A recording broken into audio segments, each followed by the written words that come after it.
नमस्कार, मैं हूं आपके साथ अंकिता पाल। बुलेटिन की शुरुआत करते हैं। जनपद चमोली के फुलझाड़ी में माता सीता के मंदिर को एक धाम के रूप में विकसित करने के उद्देश्य से पूर्व सीएम त्रिवेंद्र सिंह रावत माता सीता परिपथ यात्रा निकाल रहे हैं। वहीं 3 दिनों तक चलने वाली इस यात्रा का 22 नवंबर से मां गंगा के पवित्र घाट देवप्रयाग से शुभारंभ होगा। आपको बता दें कि मंगलवार को कोटद्वार में जानकारी देते हुए पूर्व सीएम ने कहा कि 24 नवंबर को यात्रा का समापन जनपद चमोली के फुलझाड़ी में सीता माता के समाधि स्थल स्थित मंदिर में होगी।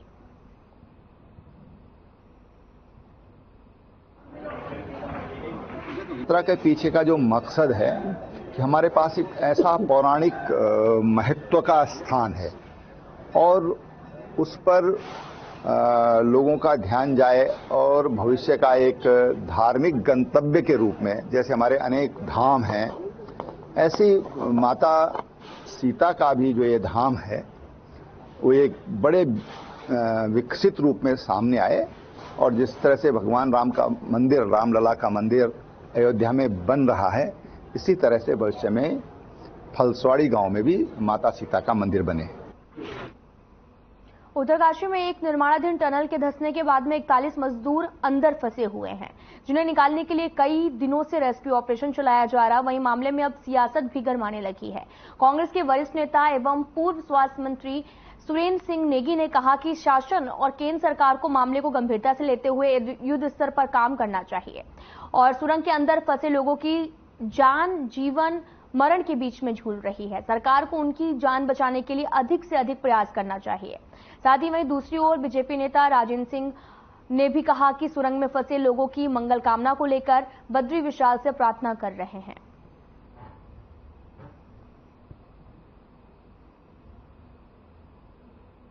प्रार्थना करते हैं और तथा विशेष रूप से जो लोग उत्तरकाशी में जो सुरंग में फंसे हुए हैं, उनके जीवन को जल्दी से उनका जीवन सुरक्षित हो, वो अपने परिवार के साथ आए, इसके लिए बद्री विशाल से कामना करते हैं। और उम्मीद करता हूं कि इसको राजनीतिक मुद्दा न बनाए, इस तरह कांग्रेस आरोप प्रत्यारोप कर रही है, ये भी एक ठीक संकेत नहीं है।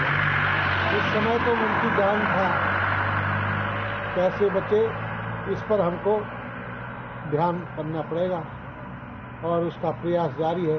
भगवान बद्री विशाल हमको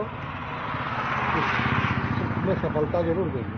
देखिए, ये शासन और केंद्र सरकार का मसला है और इसको मैं समझता हूं कि फौरी तौर पर देखा जाना चाहिए था, क्योंकि जिंदगी वर्तमान सरकार चाहे केंद्र की हो या राज्य सरकारों की हो, इंसान की जिंदगी उनके लिए बहुत ज्यादा मायने नहीं रखती है। इसको युद्ध स्तर पर इस काम को किया जाना चाहिए था और उन लोगों को जो 40 लोग अपने जीवन और मरण के बीच में झूल रहे हैं, उनके जीवन को बचाने की जिम्मेदारी राज्य सरकार और केंद्र सरकार की होनी चाहिए। हम भी मांग करते हैं, अनुरोध करते हैं सरकारों से कि वो जल्दी से जल्दी उन 40 जो श्रमिक हैं वहां फंसे हुए, उनको जो है जिंदा वापस उनके घरों तक पहुंचाने का प्रयास। खबर देहरादून से, जहां पर हाल ही में हुई छठ पूजा के दौरान जमकर हंगामा हुआ। इस दौरान एक युवक ने कुछ युवकों को पटाखे थोड़ा दूर फोड़ने के लिए कहा। तभी पटाखे फोड़ रहे युवकों ने रंजिश युवक की पिटाई करनी शुरू कर दी। आपको बता दें कि जिससे पीड़ित युवक के शरीर पर कई गंभीर चोटें आई हैं, जिसके बाद में पीड़ित राहुल साहनी को दून अस्पताल में सीरियस हालत में एडमिट कराया गया। राहुल फिलहाल डॉक्टर की निगरानी में है और दून अस्पताल में स्वास्थ्य लाभ ले रहा है। फिलहाल पुलिस ने मुकदमा दर्ज कर लिया, लेकिन पीड़ित के मुताबिक पुलिस ने शिकायती पत्र पर गिरफ्तार किए गए आरोपियों को छोड़ दिया। पीड़ित पक्ष के मुताबिक पुलिस फैसले का दबाव भी बना रही है, जबकि पीड़ित पक्ष आरोपियों को सजा दिलवाना चाहता है। फिलहाल पूरे मामले में पुलिस इतना ही बता रही है कि मुकदमा दर्ज कर लिया गया है। डॉक्टर क्या कह रहे हैं? सर जी, क्या है जो हम लोग ना सब छठ पूजा में ना देखभाल के लिए सब में थे हम लोग ने। हमने कहा भाई यहाँ लेडीज बच्चे कोई पटाखे मत फोड़ना, जिसे फोड़ना है हट के फोड़ना। तो उन्होंने कहा कि जिन्हें रोकना है रोक के दिखा दो। हम लोगों ने कहा भाई थोड़ा पीछे वो हो जाओ। उन्होंने मैं नहीं फोड़ूंगा। हमारे लड़के ने कहा भाई चले जाओ, कहा चले जाओ। उन्होंने कहा तुझे रोकना है तो रोक के दिखा, नहीं फोड़ूंगा। लड़के ने कहा भाई तू थोड़ा सा उधर चले जा। कोई बात नहीं हुआ। उसके बाद हमारे सारा त्योहार निपटा लिए। हम लोग आ गए घर पे।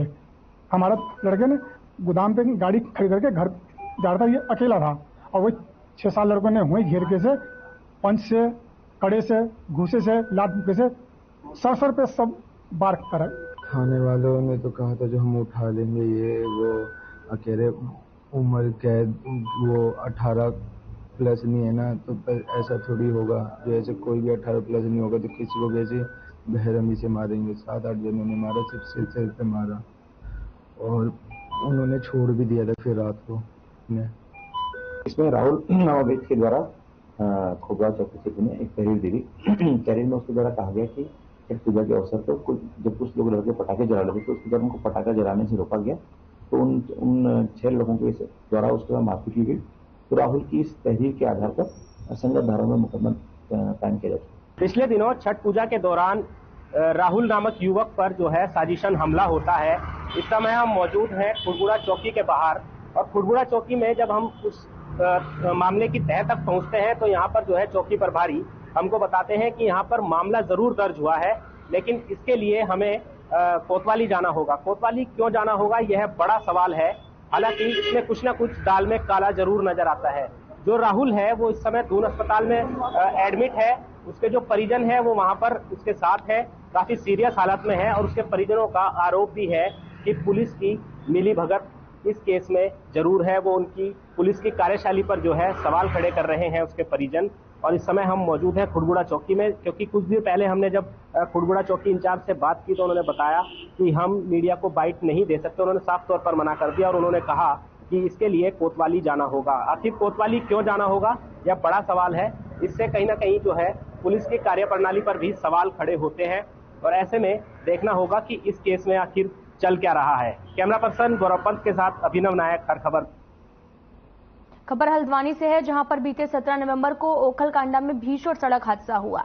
सड़क हादसे में घायल 9 वर्षीय बच्ची का इलाज सुशीला तिवारी हॉस्पिटल में चल रहा, जहां उसकी स्थिति नाजुक बताई जा रही है। और साथ ही डीएम वंदना सिंह ने भी निर्देश पर लगातार सिटी मजिस्ट्रेट ऋचा सिंह बच्चों के स्वास्थ्य पर अपनी नजर बनाए हुए हैं। वो खुद सुशीला तिवारी हॉस्पिटल पहुंचकर डॉक्टर के साथ बच्चों का हालचाल भी देख रही है, उनके परिजनों से भी मुलाकात की। फिलहाल बच्चों की स्थिति नाजुक है और ऐसे में उसको हायर सेंटर रेफर नहीं किया गया।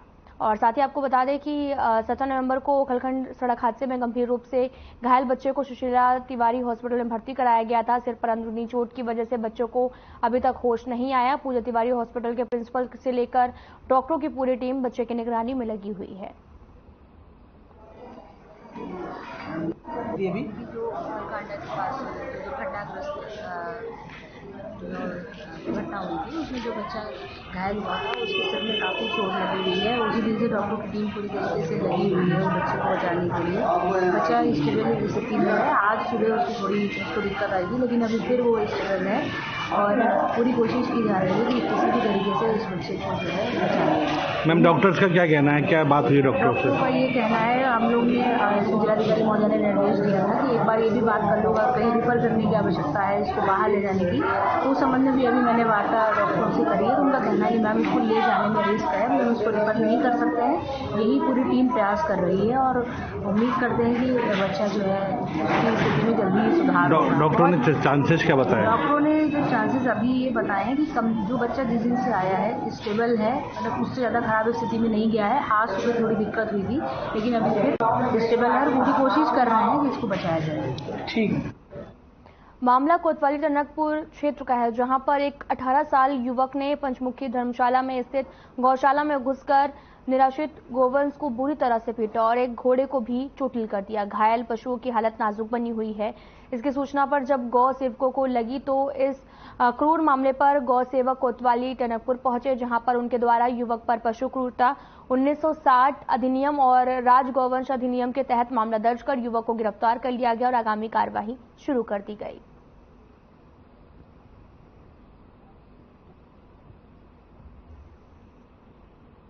सर एक्चुअली कल 20 नवंबर को हमेशा की तरह हम लोग गौशाला में खाना खिलाने के लिए जाते हैं। तो कल थोड़ा सा देर इसलिए हो गई थी कि एक रेस्क्यू हमें करना था पॉलिटेक्निक टनकपुर से। तो रात्रि में करीब 10:30 बजे हम लोग जब गौशाला में गए थे तो हम वहाँ देख रहे हैं कि हमारी 6-7 गौ माताओं को चोटिल किया गया है और एक घोड़े को भी चोटिल किया गया था और छोटे छोटे हमारे डॉगीज के बच्चे उन्हें भी चोटिल किया गया। तो ये बड़ा हमारे लिए एक प्रॉब्लमेटिक सीन हो गया था कि ये गौशाला में अंदर आके इस तरह की एक्टिविटी किसने कर दी। तो रात्रि को ही हमारे द्वारा जो है पुलिस को सूचना दी गई थी, तो पुलिस द्वारा चीता वाहन को भेजा गया था। तो रात से ही शनाख्त का कार्यक्रम चालू था। तो मॉर्निंग में कुछ जनप्रतिनिधि और टनकपुर के कुछ सामान्य लोगों को हम साथ लेके कोतवाली टनकपुर में आए थे। तो पुलिस अपना बेटर कार्य कर रही है। तो एक लड़के को अभी लेके आया गया है गौशाला से इधर कोतवाली टनकपुर में।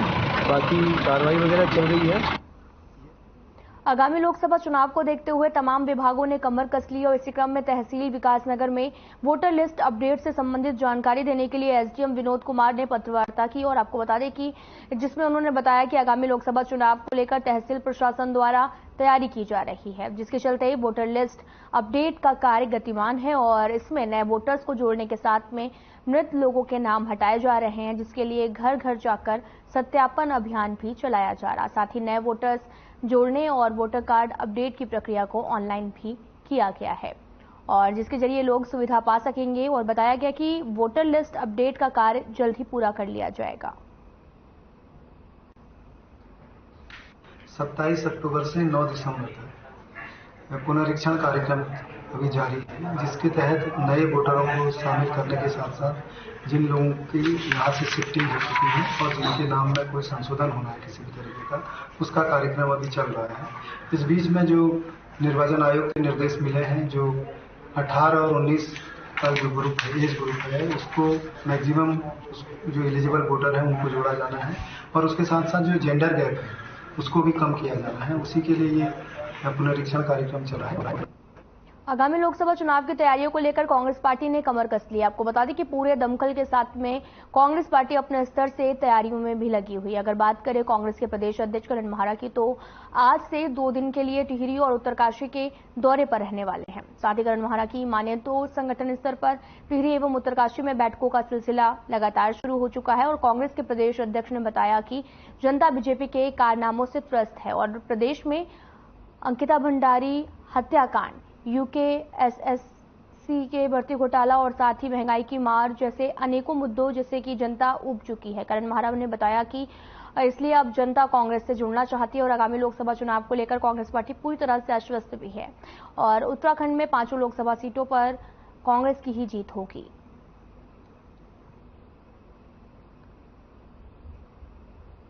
मैं रुद्रप्रयाग, चमोली और पौड़ी जनपद में था और लोगों का रुझान अच्छा है, लोग साथ हैं, लोग समझ रहे हैं कि सरकार बुरी तरीके से फेल है। आपदा में भी देख लिया सबने, बाढ़ में मंत्री 7-7 दिन बाद जा रहे हैं लोगों के सुध लेने और जो मुआवजा दिया जाना चाहिए वो नहीं मिल रहा है। उसी तरीके से करंट से 17 लोग मरे, बीजेपी के नेता लोग बाद में पहुंचते हैं, मतलब दूसरे दिन पहुंच रहे हैं, 17 लोग मर गए। जब एक मरा तब उसकी सुध नहीं ली गई। उसके बाद 40 से ज्यादा लोग चट्टान गिरने से मरे। उसके बहुत सारी ऐसी कमियां हैं, पेपर लीक, पटवारी पेपर लीक, SSSC भर्ती घोटाला, सारी ऐसे कारण हैं जिसकी वजह से जनता अब कांग्रेस से जुड़ना चाह रही है, वो विकल्प चाह रही है बीजेपी का।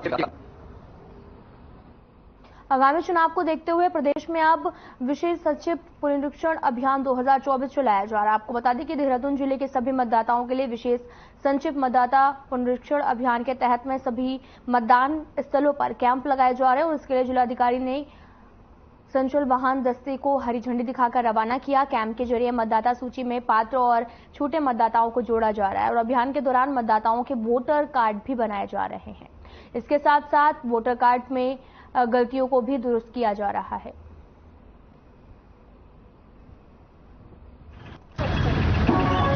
अब क्योंकि पुनरीक्षण का कार्य चल रहा है, एडिशन, डिलीशन या कोई चेंजेस कराने हैं अगर अपने वोटर कार्ड में, तो पूरा कार्य अभी चल रहा है। हमारे बीएलओ जो है वो अपने अपने बूथ पे बैठी हुई है। तो जो भी मेरा सभी से जो भी वोटर्स हैं और जो भावी वोटर्स हैं 18 से 19 साल के, वो बूथ पे जाके अपना नाम जुड़वा सकते हैं और डोर टू डोर भी हमारा सर्वे चल रहा है और मैक्सिमम वोटर्स एनलिस्ट हो जाए उसकी हम कोशिश करेंगे। प्रदेश में संचालित हो रहे सभी डाकघर में आधार केंद्र स्थापित किए जाएंगे। विभाग की ओर से प्रथम चरण में तकरीबन 2000 डाकघर में आधार केंद्र बनाए गए हैं और 736 डाकघर में नहीं है। आपको बता दें कि सेंटर डाक विभाग की ओर से प्रदेश में 2736 डाकघर संचालित किए जा रहे हैं। 736 डाकघर बिना आधार केंद्रों के संचालित हो रहे हैं। इनमें से अधिकतर डाकघर वो हैं जहां पर नेटवर्क की सुविधा नहीं है, जिसमें चमोली, उत्तरकाशी, अल्मोड़ा और साथ ही बागेश्वर शामिल है। और इन डाकघर में विधिवत आधार केंद्र संचालित करने के लिए डाक विभाग भारत संचार निगम लिमिटेड की मदद लेगा, जिससे आधार केंद्र बनाए जा सकेंगे। और साथ ही निदेशक डाक और सेवाएं जो हैं वो प्रसाद चमोली ने बताया कि प्रदेश में डाकघर में आधार केंद्र बनाए जाने का फैसला लिया गया। इसके लिए युद्ध स्तर पर काम किया जा रहा। जिन डाकघर के आधार पर केंद्र नहीं खोले गए हैं वहां पर नेटवर्क स्थापित होने की सुविधा उपलब्ध कराई जाएगी।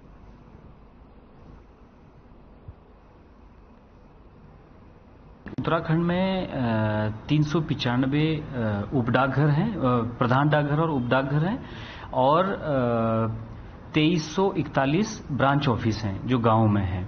कुल मिलाकर के जो 2736 हमारे ऐसे ऑफिस हैं, इनमें से 209 पोस्ट ऑफिसों में पहले से ही आधार बनवाने की व्यवस्था है।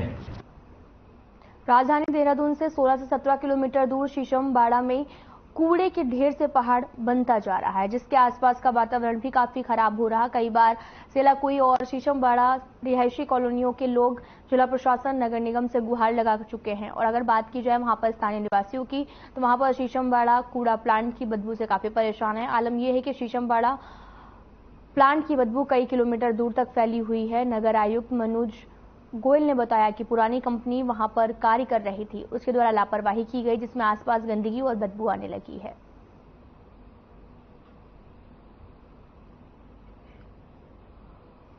काम कर रही थी, जिसके द्वारा लापरवाही करी गई और वो उचित प्रकार से ना किया गया, जिसके उसको नोटिस भी किए गए, चालान की कार्रवाई भी की गई और उसका टर्मिनेशन भी फाइनली वहां से हुआ है। तो उन्हीं को ये एक निर्देश किए गए हैं कि वो उसको हटाए। पैरेलली हम लोग भी अपनी व्यवस्था कर रहे हैं, उसको रिमूवल के लिए प्रयास कर रहे हैं। उसका असेसमेंट की कार्रवाई भी गतिमान है, जल्दी उसका असेसमेंट भी पूरा हो जाएगा। कुमाऊं के सबसे बड़े हल्द्वानी नगर निगम में कूड़ा निस्तारण एक बड़ी समस्या बनता जा रहा है। हल्द्वानी शहर के लाखों की आबादी के कूड़ा के अलावा पूरे जिले के निकायों का कूड़े का भी हल्द्वानी के ट्रॉचिंग ग्राउंड में आता है। आपको बता दें कि पिछले 1 साल से इस कूड़े की निस्तारण प्रक्रिया की गति नहीं मिलने से वहां पर लाखों मीट्रिक टन कूड़ा इकट्ठा हो गया है, जो कि लोगों के लिए दुर्गंध, परेशानी और बीमारी का कारण बन रहा। वहीं कूड़ा प्रबंधन के लिए नगर निगम के प्रयास किए जाने के बावजूद भी अभी सफलता नहीं मिली है। मुख्य नगर आयुक्त पंकज उपाध्याय का भी कहना है कि ट्रॉचिंग ग्राउंड में नए प्लांट लगाने को लेकर 5.5 करोड़ की DPR बनाई गई है, जिसका परीक्षण चल रहा है और अगले 2 से 3 महीने में इन सभी व्यवस्थाओं को सुचारू करके कूड़ा निस्तारण की प्रक्रिया में तेजी लाई जाएगी। कूड़ा प्रबंधन हमारे लिए एक चुनौतीपूर्ण कार्य बना हुआ है और मैं पिछले 1 साल की बात करूं तो जो हमने निगरानी की प्रक्रिया बनाई थी बनी सेना की मदद से, अच्छी सफलता हमें जरूर मिली है। लेकिन 2 चुनौतियां अभी हमारे पास हैं। एक तो पूरी तरह से सेग्रीगेट होकर कूड़ा मिले, जिसमें प्लास्टिक महत्वपूर्ण है। उसको भी हम एक अलग प्रक्रिया के अंतर्गत सोर्स से ही प्लास्टिक को अलग से कलेक्ट करने के लिए हमने एक 2-3 लोगों की कमेटी बनाई हुई है, जो अभी परीक्षण कर रहे हैं कि उसका प्रबंधन कैसे किया जाता है। काशीपुर में बरसाती सीजन के चलते जगह जगह से जीर्ण शीर्ण हुई सड़कों को दुरुस्त करने का समय ना तो काशीपुर नगर निगम के पास ही है और ना लोक निर्माण विभाग अपने अधीन आने वाली सड़कों की खस्ता हालत को सुधार पा रहा है। इसके लिए क्षेत्र की संस्था KDF ने भी नगर निगम और लोक निर्माण विभाग के अधिकारियों से बातचीत कर शीघ्र ही सड़कों के रिपेयरिंग का काम कराने और खस्ता हाल सड़कों को दुरुस्त कराने की मांग की है। इसके लिए KDF का एक मंडल लोक निर्माण विभाग के अधिशासी अभियंता अरुण कुमार से मिला, जहां पर विभाग ने KDF को आश्वस्त किया और जल्द सुधारीकरण का काम शुरू कराया जाएगा। लोक निर्माण विभाग अधिशासी अभियंता अरुण कुमार ने हमारे संवाददाता से बात करते हुए कहा कि KDF की बात को सुना गया है। PWD से और नगर निगम से बहुत मांग करते करते परेशान है। यहाँ पे गुरुद्वारा मोड़ पे देखो आप किस कदर गड्ढे हो रहे हैं और यहाँ पे बाइकें गिरती हैं, सवारी गिर जाती हैं सब, और फिर भी आश्वासन देते रहते हैं, बस खाली देख कर और चले जाते हैं, ये कुछ नहीं देखते फिर यहाँ पर। KDF से मिस्टर राजीव भाई और जैन साहब और ये मनोज कुमार जी आए थे, तो मैं उनके कुछ छोटे इशू थे जो हमारा सागर के बाहर नाला बन रहा है उसके संबंध में कुछ उसके अप्रोच के लिए। और जो हमारी सिटी पेट्रोल पंप वाली जो सड़क बन रही है उस पर कुछ छोटे मोटे इशू पर चर्चा की गई।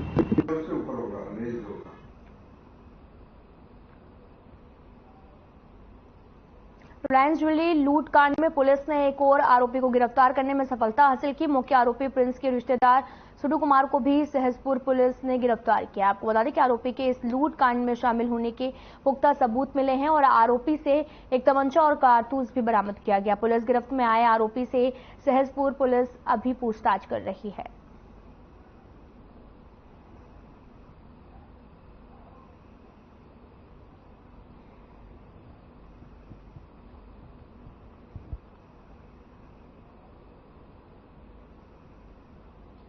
उत्तरकाशी के सिलक्यारा टनल में फंसी 41 जिंदगियों को बाहर निकालने के लिए हर मोर्चे पर ऑपरेशन जारी है। बीते 9 दिनों से टनल के अंदर कैद 41 जिंदगियों तक पहुंचने के लिए भारत और राज्य सरकार के विशेषज्ञ और एजेंसियां रात दिन जुटे हुए हैं, लेकिन अभी तक कोई भी सफलता हाथ नहीं लगी। आपको बता दें कि विशेषज्ञ टनल के अंदर मजदूरों तक पहुंचने के लिए 6 बिंदुओं पर काम कर रहे हैं। अब टनल के ऊपर से वर्टिकल ड्रिलिंग भी शुरू कर दी गई है, जिसके तहत सीमा सड़क संगठन ने कुछ घंटों में 1.5 किलोमीटर तक तैयार की है।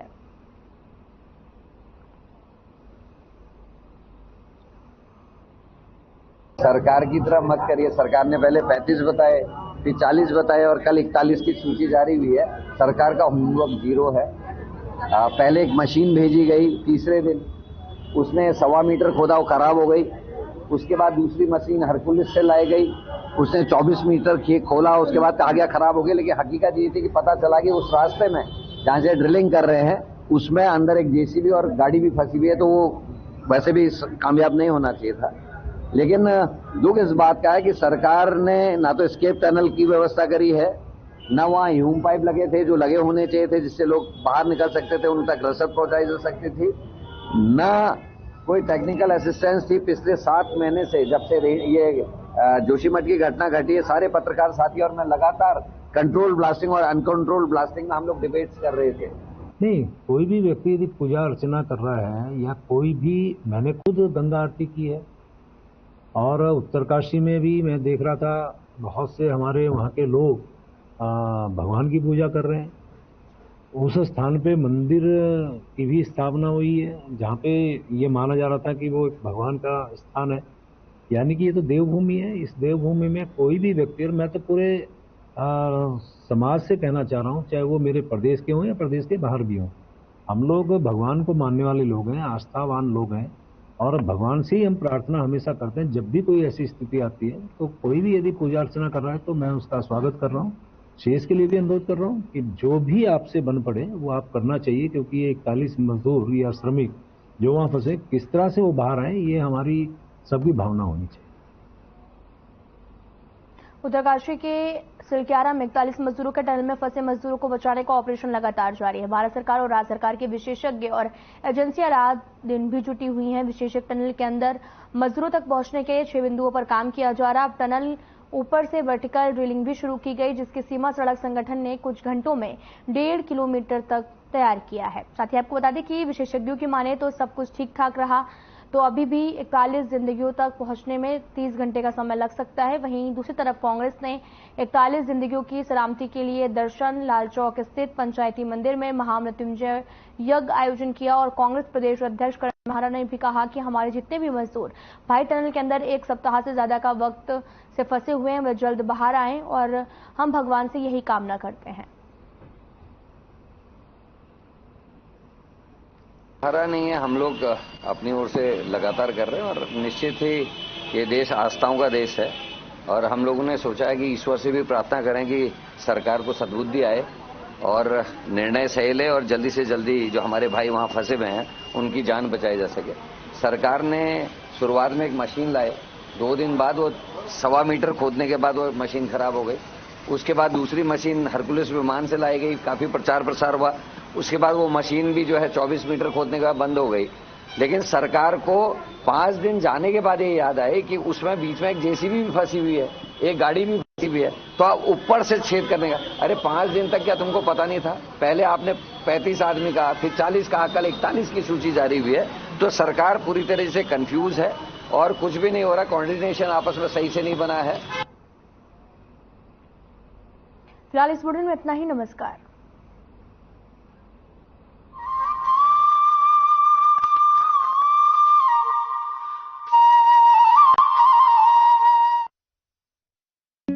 Hey mom, hey, look, I can